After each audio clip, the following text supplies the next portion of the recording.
You roll over, squint at the clock, and there it is again. 3:47 a.m. Or maybe 4:12, or 5:03. That familiar, unwelcome jolt to full consciousness. A nagging sense of unease, a mind suddenly racing when all you want is the sweet oblivion of sleep. You try to rationalize it. Too much coffee, stress, an odd dream, maybe just bad sleep hygiene. You tell yourself it's a problem, a glitch in your biology, a sign that something is fundamentally wrong with your rest. You've probably scoured articles, tried every sleep hack known to humanity, maybe even consulted doctors, all searching for a solution to this persistent disruptive pattern. But what if I told you that the reason you keep waking up precisely between 3 a.m. and 5 a.m. has absolutely nothing to do with sleep problems, insomnia, or any broken circadian rhythm? What if this isn't a glitch, but a signal? Not a problem to be fixed, but a message to be understood. What if your body, your subconscious, your very soul, is trying to tell you something incredibly important? Something you're missing every time you just try to force yourself back to sleep. This isn't just about sleep, it's about awakening to a different kind of truth. Because for centuries, across cultures and continents, these hours have been considered the most potent, the most mystical, the time when the veil between our world and something far greater thins. And your repeated awakenings might just be an urgent invitation to step through it. Think about it. That peculiar clarity, that intense stillness that descends upon the world in those pre-dawn hours. It's different, isn't it? The usual hum of daily life is silenced. No traffic, no chattering neighbors, no endless notifications pinging for your attention. Just you, the quiet, and an insistent feeling of being awake, really awake. This isn't a modern phenomenon. Our ancestors, long before the glow of smartphones or the whir of air conditioners, understood these hours on a primal level. They didn't have sleep clinics or melatonin supplements. They relied on intuition, on the subtle shifts of energy in the environment, on the ancient rhythms that govern not just our bodies, but the very fabric of existence.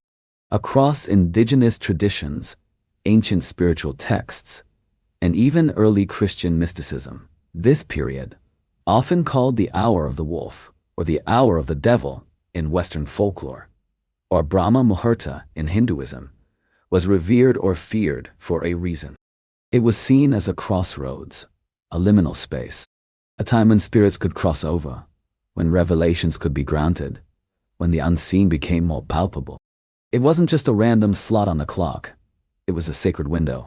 They instinctively knew that something profound was at play, something far beyond the simple mechanics of a sleep cycle. So when you wake up, heart thrumming, mind alight, in that profound stillness, consider this: your body isn't failing you. It's responding. It's responding to an internal alarm clock, yes, but not one set by cortisol levels alone. It's a deeper, more resonant vibration, one that many believe connects us directly to the universal consciousness, to a source of wisdom that's often drowned out by the noise of our waking lives. This isn't a disturbance. It's a silent summons, a beckoning from a part of yourself that's trying to communicate something vital.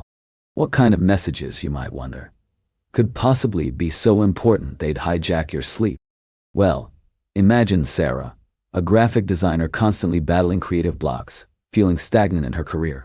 For months, she'd wake up, always between 3:30 and 4:00 a.m., with a sudden, vivid image of a design, a color palette, an entire concept for a client project she'd been struggling with for weeks. At first, she'd curse the interruption, trying to force the images away, desperate to return to sleep. But the ideas were so clear, so fully formed, they were impossible to ignore. She started keeping a notebook by her bed, scribbling down these flashes of inspiration in the dark. And slowly, her work transformed. Her clients were thrilled, her confidence soared, and suddenly, her creative well felt limitless. It wasn't sleep deprivation hindering her, it was the universe, through these early morning hours, delivering her breakthrough. Then there's Michael, a devoted family man plagued by anxiety about his finances, constantly worrying about how to provide for his children. Night after night, he'd wake up with an intense, almost overwhelming urge to sit down and just go on thinking. Not about the problems themselves, but about solutions. He'd grab his laptop, not to browse social media, but to research investment strategies, to outline a business plan had been too scared to pursue during the day, to map out a budget that finally felt manageable. The fear that consumed him in daylight hours seemed to dissipate in the pre-dawn quiet, replaced by a calm, focused determination. These weren't just random thoughts. They were insights, strategies, a clear path forward that felt divinely guided. These aren't isolated incidents. For many, these hours are a conduit for profound insights, creative breakthroughs, and clarity on life's most pressing dilemmas. The silence of the world outside mirrors the stillness that can finally settle within.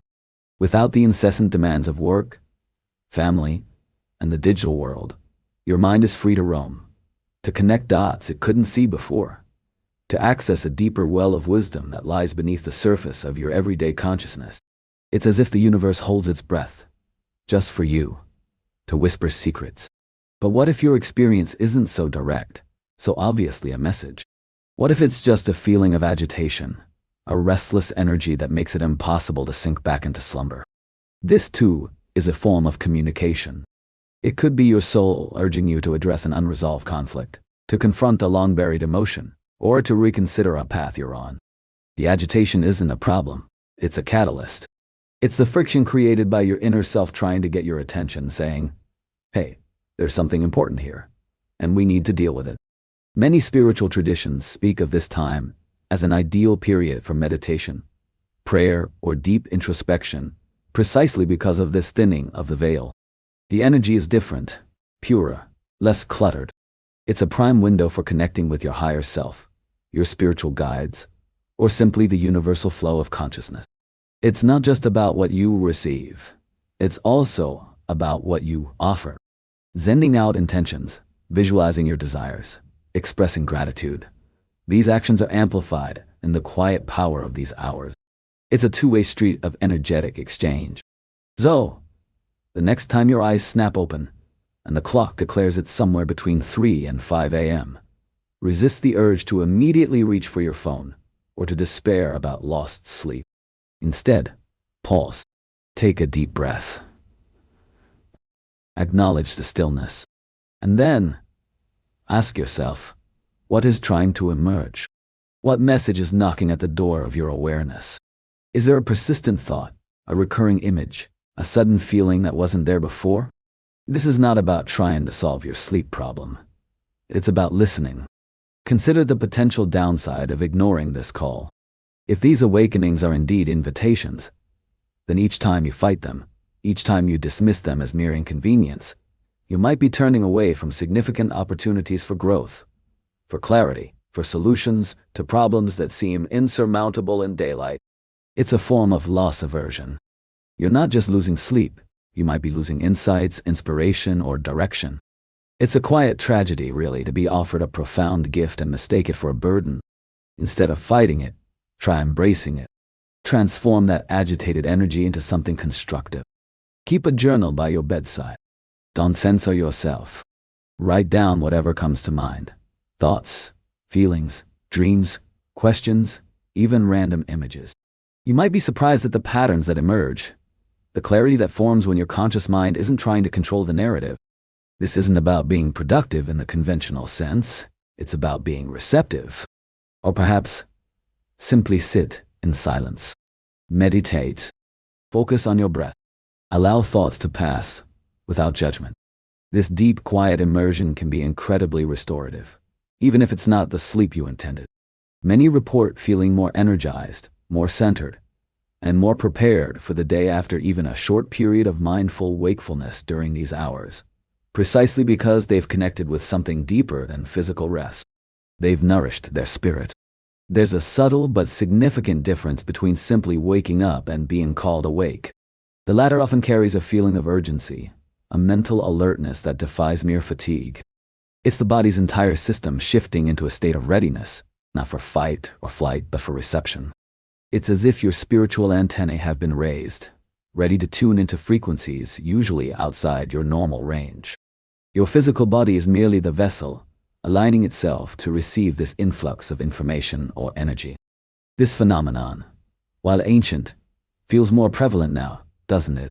In our hyper-connected, often overwhelming world, perhaps these pre-dawn hours are becoming even more critical. They offer a sanctuary, a moment of reprieve from the constant external stimulation, forcing us to turn inward. It's almost as if the universe is shouting louder, using these quiet moments to break through the constant clamor of modern life. Could this be part of a collective awakening? A gentle nudge for humanity to reconnect with its deeper wisdom, its intuitive knowing? So, if you find yourself consistently stirring in those mysterious hours between 3 a.m. and 5 a.m., understand this: you are not broken. You are not alone. And you are certainly not just suffering from a sleep problem. You are being given an extraordinary opportunity. An opportunity to tune into a channel usually reserved for mystics and sages, a chance to receive guidance, inspiration, and profound insights that can transform your life. It's a divine message, carefully wrapped in the quiet of the pre-dawn, waiting for you to unwrap it, to listen, and to truly awaken. What will you do the next time you find yourself suddenly, inexplicably awake, bathed in the profound silence of the hour of revelation? The message is waiting.